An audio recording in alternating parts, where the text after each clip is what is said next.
Halo teman-teman kos-kosan, gimana kabar kalian? Baik-baik saja kan? Jujutsu Kaisen volume 25 memang sudah dirilis sejak 4 Januari alias sudah hampir 2 minggu. Namun ya, Abdi Kos baru bisa membahas hal menariknya sekarang. Jangankan volume 25, anime Jujutsu Kaisen yang sudah tamat tahun lalu, Abdi Kos baru bisa membahasnya kemarin. Teman-teman yang rutin mengikuti Abdi Kos pasti tahu alasannya kenapa. Yuk berikut pembahasan semua hal menarik dari volume 25 Jujutsu Kaisen. Check out, check it bro.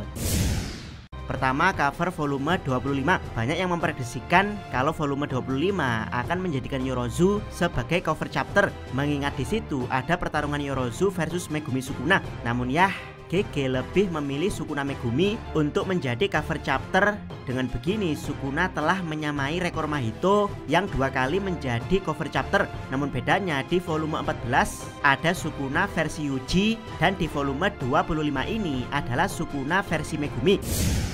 Kedua, penjualan volume. Karena belum 2 minggu, Abdi Kos baru bisa melaporkan penjualan volume 25 di minggu pertamanya saja, di mana Jujutsu Kaisen menjual lebih dari 1 juta kopi, menjadi satu-satunya manga yang mencapai penjualan 1 juta kopi dalam seminggu. Bahkan posisi di bawahnya tidak ada yang mencapai 300.000 kopi. Yap, penjualan ini semakin mendekatkan manga Jujutsu Kaisen untuk bisa berada di geng 100 juta kopi sebelum tamat. Ketiga, nama asli Uraume. Yap, seperti biasa ada perubahan di versi manga plus dan versi volume manga yang dirilis. Kali ini GG mengoreksi perkataan Kenjaku yang mengancam Koganenya untuk menambahkan peraturan yang menghentikan cooling game, dimana di manga plus hanya Suguru Geto dalam kurung Kenjaku dan juga Megumi Fushiguro dalam kurung Sukuna yang dikecualikan untuk mati demi bisa mengakhiri cooling game. Tapi di volume 25, Kenjaku menambahkan nama Shiorihime alias nama orang yang dijadikan wadah untuk membangkitkan Uraume. Yap, Uraume juga penyihir inkarnasi sama seperti Sukuna. Jadi dugaan kita kalau Uraume terus hidup selama ribuan tahun adalah salah, karena dia juga penyihir inkarnasi yang dibangkitkan Kenjaku. Kemungkinan dengan sumpah pengikat khusus sama seperti Sukuna. Dengan mengetahui fakta bahwa Uraume juga penyihir inkarnasi, menurut Abdi Kos, inkarnasi Uraume adalah sesaat setelah Yuji memakan jari Sukuna. Jadi ya, ini semua adalah master plan Kenjaku, yaitu membuat Yuji ciptaannya memakan jari Sukuna, lalu bangkitlah Uraume sebagai pelayan Sukuna yang objek kutukannya diberikan pada Shiorihime. Membangkitkan Sukuna kemungkinan adalah strategi dalam kurung yang tidak diketahui Sukuna dan Uraume, tapi membangkitkan Uraume kemungkinan adalah sumpah pengikat, di mana Uraume hanya akan bangkit jika Sukuna lebih dahulu bangkit. Itulah kenapa kita bisa melihat Uraume di season 1, karena dia memang ada untuk melayani kebangkitan Sukuna yang masih terjebak di tubuh Yuji. Keempat, cliffhanger kematian Gojo. Volume 25 diakhiri dengan cliffhanger Gojo Satoru yang kalah adu domain melawan Sukuna, di mana dia kemudian dicincang Sukuna dengan Malevolent Shrine. Yap, di versi manga plus panel tersebut dinarasikan apakah Gojo akan kalah, tapi di versi volume digantikan dengan reaction para penyihir Jujutsu. Yap, perubahan ini penting karena akan memberikan gambaran ke kita bagaimana kekalahan Gojo kelak, entah di volume 26 atau 27. Namun yang jelas akan jadi cliffhanger kebalikan dari ini, yaitu dinarasikan Kusakabe apakah Gojo akan menang, di mana cliffhanger di sini Gojo yang harusnya kalah dicincang Sukuna atau dipenggal kepalanya ternyata masih hidup dengan kekuatan regenerasi super. Sementara Gojo di volume berikutnya yang dinarasikan menang oleh Kusakabe malah akan kalah karena Sukuna berhasil mendapatkan blueprint adaptasi Infinity Gojo, sehingga dia bisa menciptakan tebasan pembelah dunia yang mampu menembus ruang dan segala bentuk manipulasinya termasuk Infinity. Kelima, aksesoris Mahoraga. Di manga plus GG sempat lupa menggambar aksesoris di dada Mahoraga, sehingga para pembaca mengira ini adalah Mahoraga versi Sukuna. Tapi ya, meski sudah dikonfirmasi, kini di volume 25 aksesoris tersebut sudah ditambahkan ke Mahoraga. Keenam, Jujutsu Kaisenisasi semakin menggila. Sebenarnya fenomena Jujutsu Kaisen sudah sangat hype sejak season 1, di mana banyak selebritas khususnya Asia menyuarakan kecintaan mereka terhadap Jujutsu Kaisen. Yang paling tampak tentu saja Jungkook BTS dan Yuki Yamada aka Draken Murayama yang sangat mencintai karakter Gojo Satoru. Bahkan Yuki Yamada bercita-cita menjadi pemeran Gojo seandainya ada Jujutsu Kaisen versi live action. Dan ya, sekarang di season 2 Jujutsu Kaisen mulai menginvasi Hollywood, di mana penyanyi langganan Grammy Award yaitu Bruno Mars ternyata juga suka Jujutsu Kaisen, di mana Bruno tampak berfoto dengan manga Jujutsu Kaisen volume 25. Foto ini sangat viral karena ini adalah sesuatu yang tidak disangka banget. Seorang Bruno Mars ternyata suka Jujutsu Kaisen. Ketujuh, promo Epic volume 25. Ini adalah salah satu alasan kenapa Abdikos harus membahas volume 25 Jujutsu Kaisen meski terlambat, karena ada video promo volume 25 yang benar-benar epic di YouTube milik majalah Jam. Yap, Abdikos beneran merinding ketika melihat video promo tersebut. Videonya memang full bahasa Jepang, tapi beruntung sekali ada channel yang menerjemahkan, yaitu Max Anime Subtitle. Oke, berikut Abdikos akan bahas detail isi video promosi tersebut.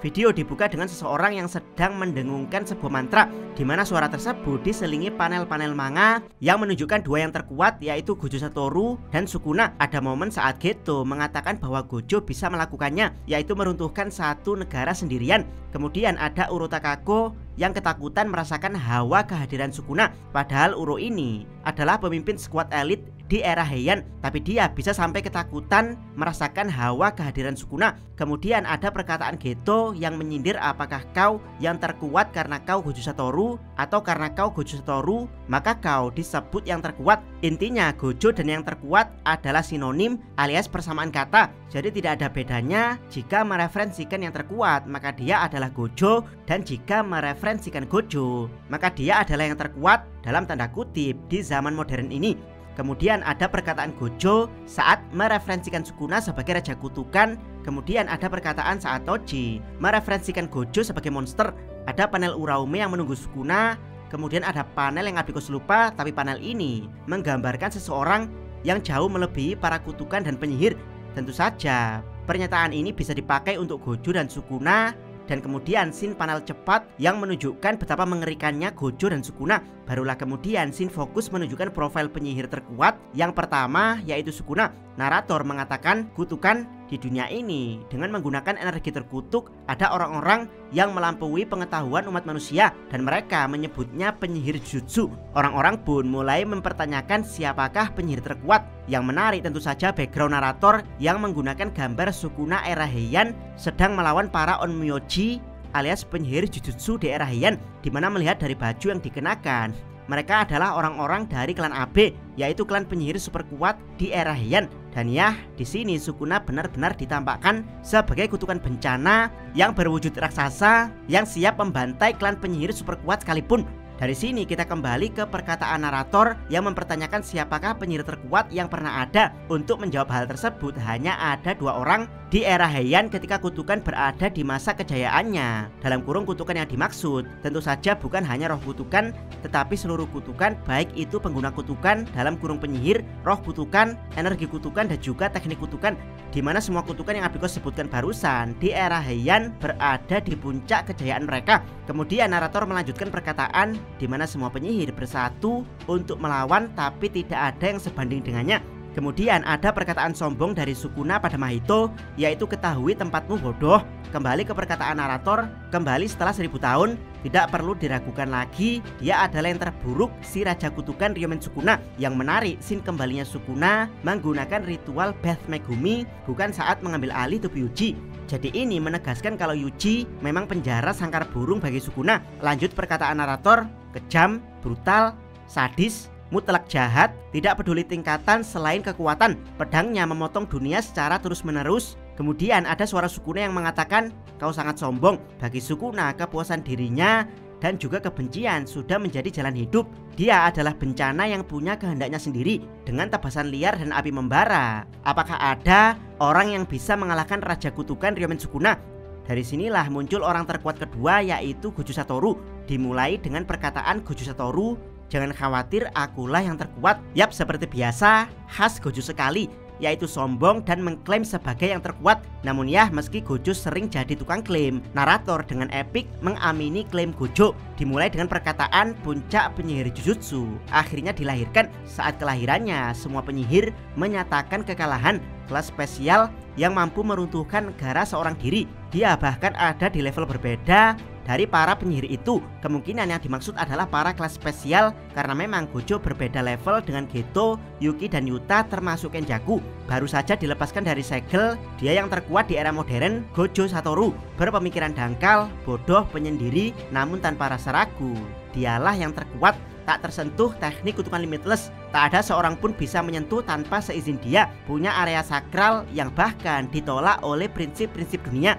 Lalu ada momen saat Gojo mengucapkan next setelah membunuh Hanami. Narator kembali menjelaskan mengkombinasikan Infinity, Convergent, dan Divergent. Sebuah energi luar biasa diledakkan teknik Holo Purple. Dialah sang dominan mutlak pertama. Gojo Satoru 100% telah kembali. Takdir manusia kini berada di punggungnya. Apakah The Fallen atau sang jenius? Apakah dewa iblis atau anak dewa? Rasa kesepian dari menjadi yang terkuat, satu-satunya yang tidak bisa tercapai adalah seseorang yang setara denganmu. Sekarang, seberapa banyak mereka akan menghiburku? Yang terkuat melawan yang terkuat, akhirnya bentrok. Dimana dialog video promosi diakhiri dengan Gojo yang mengatakan domain expansion. Yap, domain expansion adalah puncak pertarungan di volume 25. Dari narator yang menjelaskan sampai slide yang ditampilkan benar-benar bikin merinding banget. Tidak salah kalau seorang Bruno Mars sekalipun langsung tertarik untuk membeli volume 25 Jujutsu Kaisen. Demikian pembahasan hal menarik dari volume 25 Jujutsu Kaisen. Silahkan tuliskan komentar kalian di bawah. Jangan lupa subscribe channel Takos, dan jangan lupa share video ini. Salam Mi.